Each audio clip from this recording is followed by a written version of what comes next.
if you hear that still small voice, if you feel that presence within you, the work is done. The healing takes place. And that is why many of these people who are doing healing work, you find it hard to understand at first how it is that they're doing it. They're saying all the wrong words, and they're having all the wrong thoughts, and yet people are getting healed.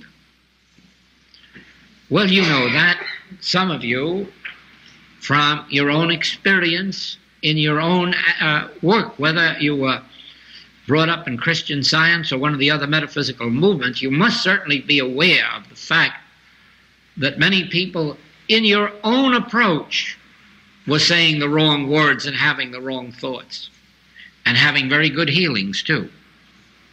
Why?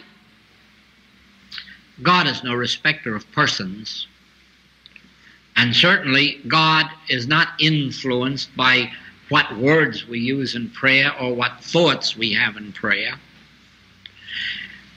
The only effect from the presence of God comes in that final moment after we've done all the wrong thinking and the wrong speaking and have settled down to be influenced by God rather than to influence God.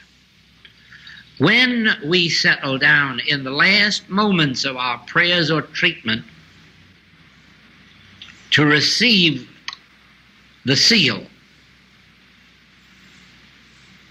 the still small voice, God isn't in the problem, and God is not in the words you speak or the thoughts you think, for God is in the still small voice. And whether you have said the right words, thought the right thoughts, or the wrong ones, be assured of this, that if they lead you to where you can settle down and say, I am not trying to influence God, but to be influenced by God, you will then find that the Spirit of God works in you. So it is with our individual relationship, which when we leave here has to be carried out into the world in order that the 10 righteous men in each city may bring peace. So it is that when we are through reading our books, thinking our thoughts, that as we turn to the Father within to be influenced, so that the Spirit of God in me is recognizing the Spirit of God in you, that is when healing takes place. That is when the relationship of peace takes place between us and between all of the world. In my final class in Cape Town, the subject was the spiritual bond, and the whole essence of the hour seemed to sum itself up in this, that if I can look into your eyes and realize the same Father is looking out there that looks out of my eyes, I have created a bond of brotherhood with you. If only I can look out at everyone on the street, in the shops. Yes, I did say this to them, don't look too directly in the eye, somebody may accuse you of flirting. But take a sneaking little glance into the eyes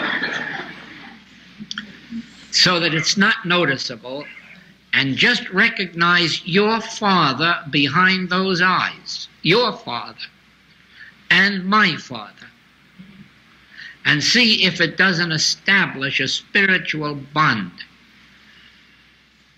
I say this to you only in the form of teaching.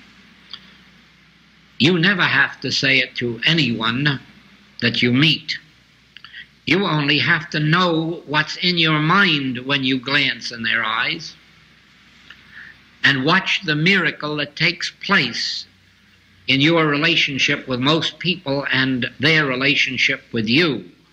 As you begin to perceive that Father, your Father, looking at you out of their eyes, your Father and my Father, and you'll find that we're really one in Christ Jesus.